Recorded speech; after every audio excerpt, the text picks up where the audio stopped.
உமக்கு மேல் ஒருவரும் இல்லையே, எல்லோருக்கும் மேலாக உயர்ந்தவர், உமக்கு மேல் ஒருவரும் இல்லையே. அல்லேலூயா அல்லேலூயா அல்லேலூயா ஆமென். அல்லேலூயா அல்லேலூயா அல்லேலூயா ஆமென். ஒருவரால் சிருஷ்டிக்கப்படாமலே தாமாக என்றென்றும் இருப்பவர், ஒருவரால் சிருஷ்டிக்கப்படாமலே. இப்பொழுதும் கூட தேவனுடைய வார்த்தையை விசுவாசித்து அவர் நமக்கு வைத்திருக்கிற நன்மைகளை பெற்றுக்கொள்கிறதை பற்றி ஒரு சில வார்த்தைகள் உங்களோட கூட பைபிளிலிருந்து பகிர்ந்து கொள்ள விரும்புகிறேன். பாருங்கள், தேவனுடைய வார்த்தைகளை விசுவாசித்து அவர் நமக்கு வைத்திருக்கிற ஆசீர்வாதங்களை சுதந்தரிப்பது. தேவனுடைய வார்த்தைகளை விசுவாசித்து, அது என்ன சொல்கிறார் இயேசு? மனுஷன் அப்பத்தினாலே மாத்திரமல்ல, தேவனுடைய வாயிலிருந்து புறப்படுகிற ஒவ்வொரு வார்த்தையினாலும் பிழைப்பான்னா, அந்த தேவனுடைய வார்த்தைகளை நம்பி அதில் செயல்படுறதுனால பிழைப்பான். தேவனுடைய வார்த்தைகளை நம்பி அதில் செயல்படுகிறதுனாலே அதில் பிழைப்பான் என்று சொல்லுகிறார். அது மாத்திரமல்ல, நான் விசுவாசித்தும் கிரியை செய்யாவிட்டால் அது விசுவாசம் அல்லவேன்னு போயிடுது. கிரியை இல்லாத விசுவாசம் ஒன்றுக்கும் உதவாது. அப்போ தேவனுடைய வார்த்தைகளை விசுவாசித்து அவர் நமக்கு வைத்திருக்கிற நன்மைகளை சுதந்தரிக்கிறதை பற்றி இப்பொழுது நாம் பேசப் போகிறோம். அதை கவனியுங்கள். நம்முடைய இருதயத்தில் ஒரு வெளிப்பாட்டை, கர்த்தர் கொடுக்கிற வெளிப்பாட்டை நீங்கள் பெற்றுக்கொள்ளுங்கள். இதை நாம் கொஞ்சம் முயற்சி செய்து தான் பெற்றுக்கொள்ளணும்னு நான் நினைக்கிறேன். ஏனென்றால் இந்த உலகத்தின் அதிபதி அவருடைய மனதை குருடாக்கி தேவனுடைய வசனங்கள் விளங்காதபடிக்கு அவர்களை மனக்கண்களை குருடாக்கி வச்சுருக்கான்னு 2 கொரிந்தியர் 4:4 வாசிக்கிறோம். அப்போ நம்முடைய மனது வெளிச்சமாக இருக்கணும், பிரகாசமாக இருக்கணும். அந்த எபேசியருக்கு எழுதின நிருபத்தில் உங்களுடைய மனக்கண்கள் இன்னும் பிரகாசமாகும்படி உங்களுக்காக வேண்டிக் கொள்கிறேன்னு சபைக்கு பவுல் எழுதுறதை நீங்கள் பார்க்குறீங்க. இப்போ நாம் சபைக்குள்ளே இருக்கிறோம், ஆனால் நம்முடைய மனக்கண்கள் தேவையான அளவுக்கு பிரகாசமாக இல்லை. கர்த்தருடைய வார்த்தையை பார்க்க வேண்டிய விதத்தில் இன்னும் பார்க்கலை. அதான் ஒரு மனுஷனுடைய கண்ணை சுகமாக்கி விட்டாரான். என்ன எப்படி தெரியுதுன்னு கேட்டாக்க, நடக்கிற மனுஷனை மரம் மாதிரி பார்க்குறேன் நான். அப்போ மறுபடியும் தொட்டு அவனை சுகமாக்கினார்னு பார்க்குறான். அப்போ ஒரு ஸ்டேஜில் அவன் நடக்கிற மனுஷனை மரம் மாதிரி பார்த்தான்னு அது எப்படி இருக்கான்? அப்படி தான் இன்றைக்கி நிறைய விசுவாசிகள், நாம் எல்லாருமே அப்படி தான் இருக்கிறோம். இன்றைக்கு நாம் இப்போது இருக்கக்கூடிய அந்த ஆவிக்குரிய அளவிலிருந்து சற்று வளர்ந்து போகிறதற்காக இப்பொழுது நான் இதை பேசி கொண்டிருக்கிறேன். ஆதலால் சற்று கவனியுங்கள். கர்த்தருடைய வார்த்தையை விசுவாசித்தா அதுபோல் ஆயிரும். அல்லது பொய்கள், பிசாசுடைய வார்த்தைகள், இந்த உலகம் நம்மிடத்தில் பேசுகிறதே, அதெல்லாம் நன்மையெல்லாம் நடக்க முடியாது, இந்த உலகத்தில் பொய் சொல்லாமல் பிழைக்க முடியாது, அப்படியெல்லாம் இந்த உலகம் சொல்லுகிறதே, அதை நம்பக்கூடாது. அப்போ 2 விஷயம் போட்டி போட்டுக்கிட்டு இருக்கு. கர்த்தருடைய வார்த்தை உங்களுக்குள்ளே ஜீவனை கொடுக்க, அந்த ஜீவன் உங்களுக்குள்ளே பரிபூரணப்பட, அதற்காக இயேசு வந்தேன் என்று சொல்கிறார். ஆனால் இந்த உலகத்தின் மூலமாய் அல்லது தன்னுடைய தானாக அவன் ஆவியிலே நம்முடைய உள்ளத்தில் பேசுகிற காரியங்கள் எல்லாம் சேர்ந்து இருக்கிறது. மனிதர்கள் நம்மிடத்தில் பேசுகிறார்கள், உலக சூழ்நிலைகள் நம்மிடத்தில் பேசுகிறது. எப்படி தேவன் நம்முடைய உள்ளத்தில் பேசுகிறாரோ அதுபோல் பிசாசு நம்முடைய உள்ளத்தில் நினைவுகளை, சிந்தைகளை உண்டாக்குகிறான். நாம் தான் பார்த்து தேவனுடைய சிந்தை எது, பிசாசுடைய சிந்தை எது, தேவனுடைய வார்த்தை எது, பிசாசுடைய வார்த்தை எது என்பதை நாம் தெரிந்து நாம் தேவனுடைய வார்த்தைகளை மாத்திரம் ஏற்றுக்கொண்டு அதை நம்ப சொல்லுகிறார். நாங்கள் தான் நம்புகிறோம்ல நீங்கள் நினைக்கலாம். ஆனால் நான் கேட்குறேன், அவருடைய தழும்புகளால் குணமானீர்கள்னு போட்டிருக்குல்ல, அந்த வசனம் மாறாதில்ல. அப்போ தழும்புகளால் குணமான பேர் எத்தனை பேர் இருக்கீங்க? இன்னும் எத்தனையோ காரியங்களில் சுகமடைஞ்சாலும் இன்னும் என்னென்னமோ காரியங்களில் சுகமடையாமல் பதில் கிடைக்காம ஏறக்குறைய எல்லா விசுவாசிகளும் இருக்கிறத நம்ம பார்க்குறோம்ல. அப்போ ஏதோ ஒரு அளவு வரைக்கும் வளர்ந்தோம், அப்புறம் அதுக்கு மேலே வளர விடாமல் தடுத்து கொண்டு இருக்கிறது.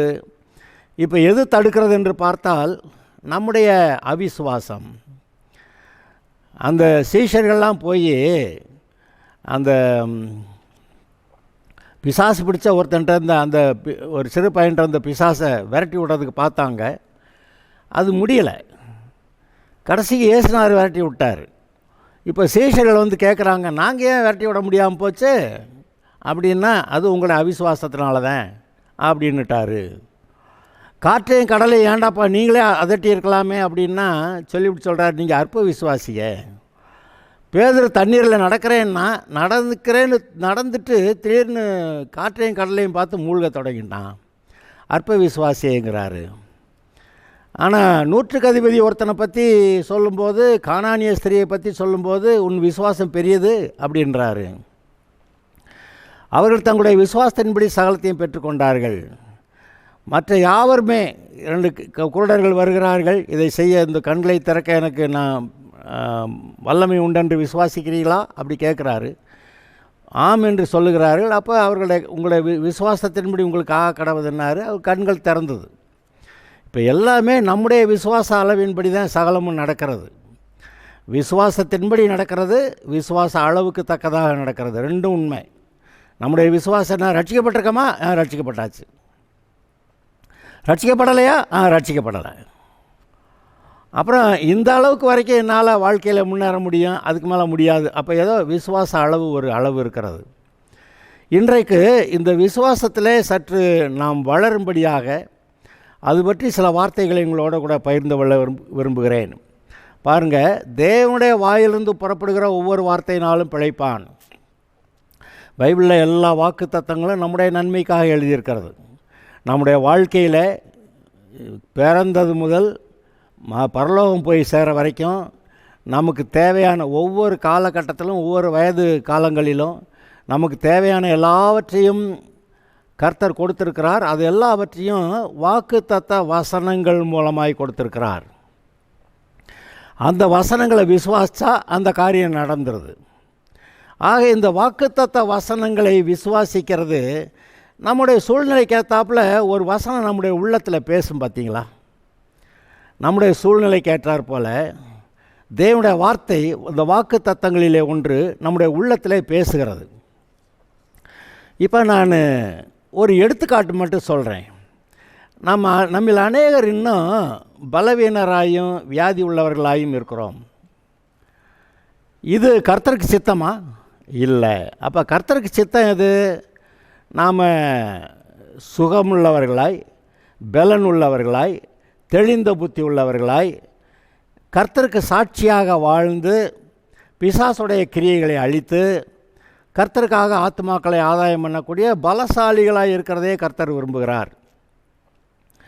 ஆனால் இங்கே ஏறக்குறைய எல்லாருமே ஏதோ ஒரு வியாதியிலே ஒரு பலவீனத்தில் இருந்து கொண்டு இருக்கிறதை பார்க்கும்போது கர்த்தர் சந்தோஷப்படுவாரா என்றால் நிச்சயமாக சந்தோஷம் கிடையாது. விசுவாசம் இல்லாமல் தேவனுக்கு பிரியமாயிருப்பது கூடாத காரியம் அப்படின்னு சொல்லியிருக்கிறாரு. என்ன விசுவாசம்? அவருடைய வார்த்தை எல்லாத்தையும் விசுவாசிக்கணும். அவருடைய வார்த்தையெல்லாம் என்ன சொல்லுது? நான் உனக்காக எல்லாம் செஞ்சு முடிச்சிருக்கேன். உன்னுடைய சுகத்துக்காக, உன்னுடைய பொருளாதாரத்துக்காக, உன்னுடைய சமாதானத்துக்காக, உன்னுடைய சந்தோஷத்துக்காக, ஜனங்கள் மத்தியில் நீ உயர்த்தப்படும்படியாக, நல்ல ஒரு சாட்சியான வாழ்க்கைக்காக, எல்லாவற்றுக்காகவும் நான் உனக்காக யாவற்றையும் செய்து முடித்திருக்கிறேன் அப்படின்னு சொல்கிறார். சிலுவையில் இருக்கும்போது முடிந்தது, நான் செய்ய வேண்டிய எல்லா வேலைகளையும் செய்து முடித்து விட்டேன் என்று முடிந்தது என்று சொல்லுகிறார். அப்படியானால் நமக்கு தேவையான எல்லாவற்றையும் செய்து முடித்து விட்டார். இப்பொழுது அவர் கொடுத்திருக்கிற வாக்குத்தத்த வசனங்கள் மூலமாய் இயேசு சிலுவையிலே நமக்காக சம்பாதித்த எல்லா நன்மைகளையும் பெற்றுக்கொள்வது நம்முடைய அவசியம். நம்முடைய நம்முடைய நம்முடைய பங்காக இருக்கிறது, பொறுப்பாக இருக்கிறது. இப்போ கர்த்தருடைய வார்த்தை என்னன்னு விசுவாசிக்கிறீங்களோ அப்படி நடக்கும். அதானே இப்போ நம்ம இது வரைக்கும் பேசியிருக்கோம். நீங்கள் எதை விசுவாசிக்கிறீர்களோ அது நடக்கும். இப்போ யோபு கூட இந்த மாதிரி தப்பு தண்டா நடந்துருமோன்னு சொல்லி பயந்த காரியம் அவனுக்கு வந்தது. அது பயம் வந்து அது ஒரு விசுவாசம்தான், அது நெகட்டிவ் சைடு. அப்போ நன்மையான காரியங்கள் வரும்னு நம்பினா சந்தோஷமாக, உற்சாகமாக, ஆர்ப்பரிப்போட அல்லேலூயா அப்படின்ட்டு இருக்கிறோம். அப்புறம் ஒன்றும் சரியில்லை, ரொம்ப தடையாக இருக்குது, பிரச்சனையாக இருக்குது, ஒரு அட்மிஷன் கிடைக்க மாட்டேங்குது, ஒரு வேலை கிடைக்க மாட்டேங்குது, வேலை கிடைச்ச சம்பளம் நல்ல சம்பளம் இல்லை, போக்குவரத்துல எல்லாம் பிரச்சனை, வீட்லேயும் சமாதானம் இல்லை, இப்படி காரியங்கள்லாம் இருக்குது பார்க்குறோம். ஆனால் இப்படி எல்லாவற்றிலும் சோர்ந்து போகிறதுக்கு கர்த்தர் விடவில்லை. நாம் எழும்பி பிரகாசிக்கிறத விரும்புகிறாரு. எழும்பு எழும்பு சீயோனே, உன் வல்லமையை தரித்துக்கொள். பரிசுத்த நகரமாகிய எருசலேமே, உன் அலங்கார வஸ்திரங்களை உடுத்திக்கொள் அப்படி சொல்கிறாரு. எழும்பு எழும்பு அப்படின்னு கர்த்தர் சீயோனை பார்த்து சொல்கிறாரு. இப்போ நீங்களும் நானும் கர்த்தருக்காக எழும்பி பிரகாசிக்க வேண்டிய ஒரு அவசியத்துக்குள்ளே வருகிறோம். அப்படி எப்படி எழும்பி பிரகாசிக்கிறது? அவருடைய வார்த்தையை நம்புறது. கர்த்தர் இஸ்ரவேலர்கிட்ட சொல்லி நீங்கள் போய் தேசத்தை சுதந்திரித்து கொள்ளுங்கன்னு சொல்கிறாரு. வேவு பார்க்க போயிட்டு திரும்பி கொஞ்சம் பேர் சொல்கிறாங்க, அங்கே ராட்சதர்களை கண்டோம், நாங்கள் அவர்களுடைய பார்வையில் வெட்டுக்கிளி மாதிரி இருந்தால் எங்களுடைய பார்வைக்கு அப்படி தான் இருந்தது, நம்ம போய் பிடிக்க முடியாதுன்ட்டாங்க. கர்த்தர் சொன்னார், போ பிடிச்சிக்கன்னு, நான் தர்றேன், உனக்கு கொடுத்துருக்கேன்னு. ஆனால் இவங்க முடியாதுன்ட்டாங்க. அவங்க விசுவாசன்னா போய் பிடிக்க முடியாதுன்னு அப்படியே ஆகிப்போச்சு அவங்களுக்கு. ஆனால் எரியோ கோட்டையும் அதோடைய ராஜாவையும் அது யுத்த வீரரையும் நான் உனக்கு ஒப்பு கொடுத்தேன் அப்படின்னு கர்த்தர் யோசுவாட்ட சொல்கிறாரு. அவன் நம்பி போனான். கடைசிக்கு சுற்றி சுற்றி ஆர்ப்பரித்தான், கோட்டை விழுந்துருச்சு. அப்போ விசுவாசித்து போன ஒரு ஆள், விசுவாசித்து போக மாட்டேங்கிற ஒரு கூட்டம், அந்த விசுவாசிக்க மாட்டேன், அதாவது விசுவாசிக்காமே இருந்த அந்த கூட்டம் கடைசியில் வனாந்தரத்தில் செத்து போச்சு. ஆனால் சொல்லுவீங்க, கர்த்தர் எகிப்திலேருந்து இஸ்ரவேல் தேசத்தை கானான் தேசத்தில் கொண்டு போய் சேர்த்தார். ஆமாங்க. ஆனால் வழியில் ஒரு கூட்டம் செத்து போச்சு, அதை என்ன சொல்லுவீங்க? இன்றைக்கி செத்து போகிற கூட்டத்தில் நாம் இருக்கக்கூடாது. நாம் போய் கானான் தேசத்தில், வாக்கு பண்ணப்பட்ட தேசத்தில் போய் சேர்றவர்களாக இருக்கணும். நம்முடைய வாழ்க்கையில் நாம் ஜெயம் எடுக்கிறவர்களாக இருக்கணும். கர்த்தர் அதுக்காக சொல்லிக்கிட்டு இருக்கிறாரு, என்னுடைய வார்த்தைகளை விசுவாசி. அவரை நோக்கி பார்த்து பிரகாசம் அடைந்தார்கள், அவருடைய முகங்கள் வெட்கப்பட்டு போகவில்லை. அவரை நம்புகிறவர்கள் செழிப்பார்கள். நீதிமான் கர்த்தரை நம்புகிறவன் செழிப்பான் அப்படி எழுதியிருக்கு. கர்த்தரை நம்புகிறவர்களுக்கோ ஒரு நன்மையும் குறைபடாதுன்னு எழுதியிருக்கு. அப்போ இந்த வசனங்கள்லாம் பொய் தானா? அது அவர் என்ன தான் வாக்குத்தத்தம் சொன்னாலும் நமக்கு நடக்கலை இல்லை அப்படின்னாக்கா அப்போ அந்த வசனங்கள் பொய்யா, நம்ம ஒழுங்கு இல்லையா? இந்த இடத்துல நாம் சற்று நம்மை நிதானித்து பார்க்க வேண்டியிருக்கிறது. தேவன் சத்தியபரர், பொய் உரையாதவர். தம்முடைய குமாரனாகிய கிறிஸ்துவோடு கூட ஐக்கியமாக இருக்கும்படி உங்களை அழைத்த தேவன் உண்மை உள்ளவர். அப்போ ஐக்கியமாக இருக்கிறதுக்கு அழைச்சா ஐக்கியத்தில் எல்லாமே கிடச்சிடும். அந்த ஐக்கியத்துக்குள்ளே தான் மக்கள் நம்ம வர்றதில்லை. ஏதோ சில காரணங்களை சொல்லி கிறிஸ்துவோடு கிடக்கிற ஐக்கியத்தில் குறைவு இருக்கிறது. ரட்சிக்கப்பட்டிருக்கிறோம், ஆனால் குறைவு இருக்கிறது. அதை கர்த்தருடைய சமூகத்தில் அமர்ந்து வசனங்களை பார்த்து, வசனங்கள் மூலமாய் நீங்கள் இயேசுவை பார்த்து, வசனங்கள் மூலமாய் அவர் கொடுக்குற அந்த நன்மைகளை சுதந்திரிக்கிற அந்த வேலையை குறித்து சொல்லுகிறார். ஆதலால் இங்கே நாம் கர்த்தருடைய வார்த்தையை விசுவாசித்து சுதந்திரிக்க வேண்டும். எல்லாமே கர்த்தர் இலவசமாக கிருபையாக தான் நமக்கு கொடுத்துருக்கிறாரு. இலவசமாய் தான் கொடுத்தாரு. ஆனால் அதெல்லாம் கிருபையாக இருந்தாலும் நீங்கள் அதை விசுவாசித்து பெற்றுக்கொள்ள வேண்டும் என்று அங்கே எழுதியிருக்கிறது. நான் அதை வாசிக்கிறேன். எபேசியர் 2வது அதிகாரம்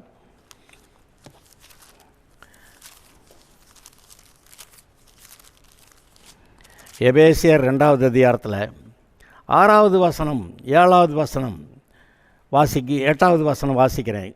கிறிஸ்து இயேசுவுக்குள் அவர் நம்மிடத்தில் வைத்த தயவினாலே, கிறிஸ்து இயேசுவுக்குள் அவர் நம்மிடத்தில் வைத்த தயவினாலே தம்முடைய கிருபையின் மகா மேன்மையான ஐசுவரியத்தை வருங்காலங்களில் விளங்கச் செய்வதற்காக கிறிஸ்து இயேசுவுக்குள் நம்மை அவரோட கூட எழுப்பி உன்னதங்களிலே அவரோட கூட உட்காரவும் செய்தார்.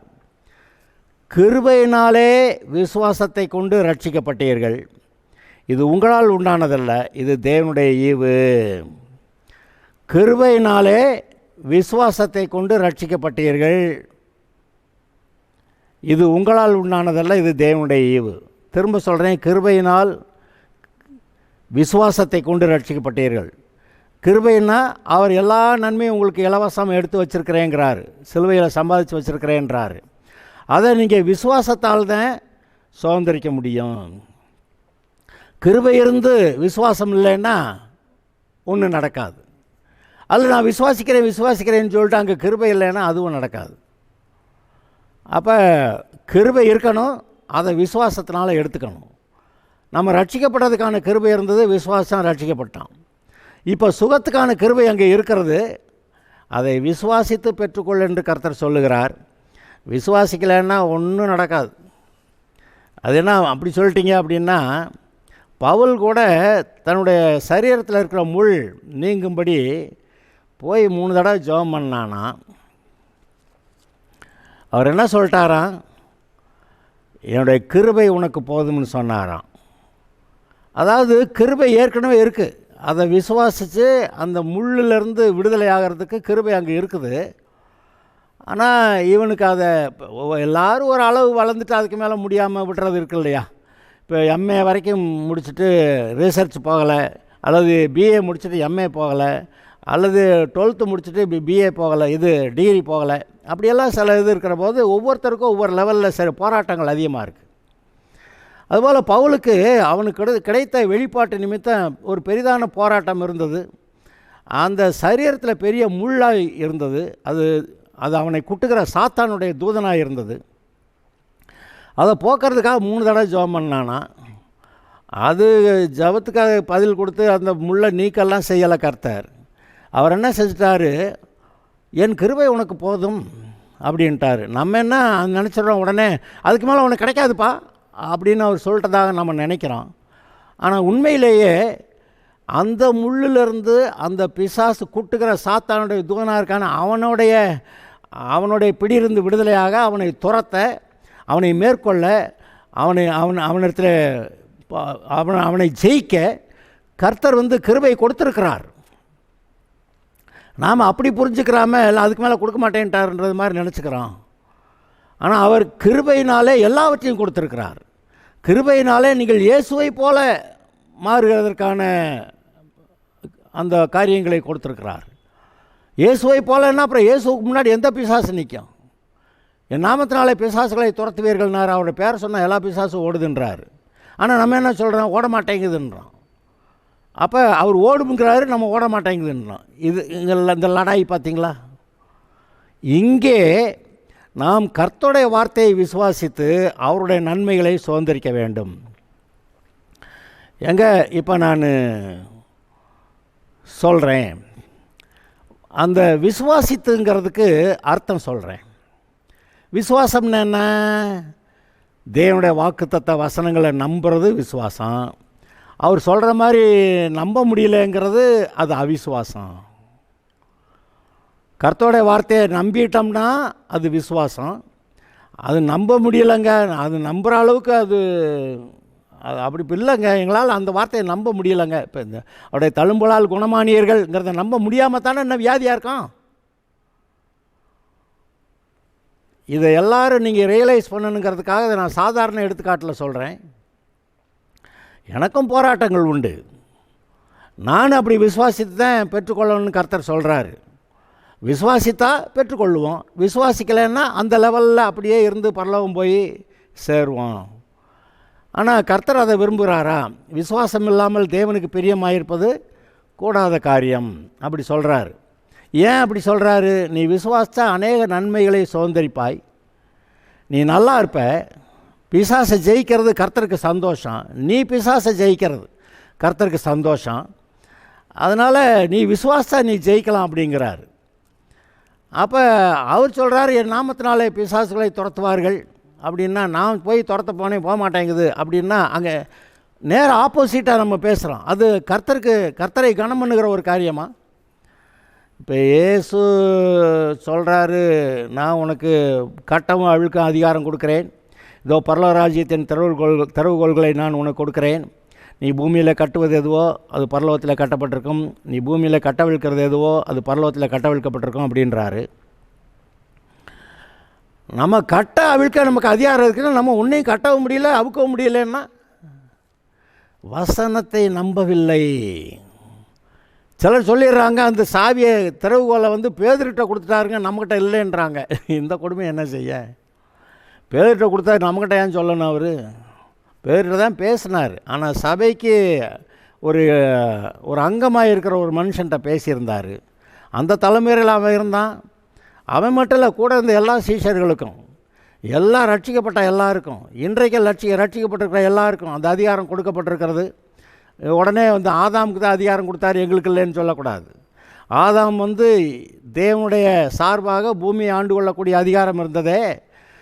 அவனை மீட்டார்னா என்ன அர்த்தம்? பழைய இடத்துக்கு கொண்டு போயிட்டார்னு அர்த்தம். ரட்சித்தார்னா ஆபத்திலிருந்து காப்பாற்றுறது. ஆனால் மீட்டார்னா அவன் எந்த இடத்துலேருந்து விழுந்து போனால் அந்த இடத்துக்கு மறுபடியும் கொண்டு போய் சேர்த்து அவனுடைய எல்லா நன்மைகளையும் கொடுக்குறது. அப்படி பார்த்தா பூமியை ஆளக்கூடிய அதிகாரம் ஆதாமின் சந்ததியாக இன்றைக்கி இயேசு கிறிஸ்து மூலமாக நம்ம எல்லாரையும் பூமியெல்லாம் ஆண்டு கொள்ளக்கூடிய, நம்முடைய உலகத்தை ஆண்டு கொள்ளக்கூடிய கிருபை அங்கே இருக்கிறது. அதை நாம் நம்ப வேண்டும். அதை நம்பினால் அது நடக்கிறது. ஆனால் நம்முடைய இருதயத்தில் அப்படியே கவனித்து பாருங்கள், எதை நம்ப முடியுது எதை நம்ப முடியல அப்படி பாருங்கள்.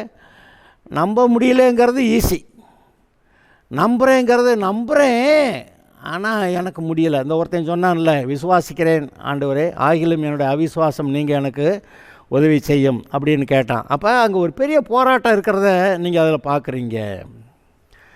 அப்படியானா இப்போ நீங்கள் என்ன செய்யணும்? இவருடைய வார்த்தையை நம்புகிறேன்னு தீர்மானிக்கணும். அந்த விசுவாசத்துக்கு ஒரு அதோடைய அர்த்தத்தை சொல்கிறேன். விசுவாசம் என்றால் என்ன? அதுக்கான அர்த்தம், definition.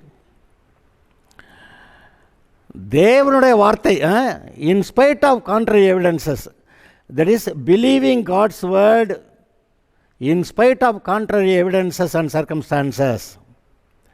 விசுவாசம்னா believing God's word in spite of contrary evidences and circumstances. அதாவது எதிர்மறையான சூழ்நிலைகளிலே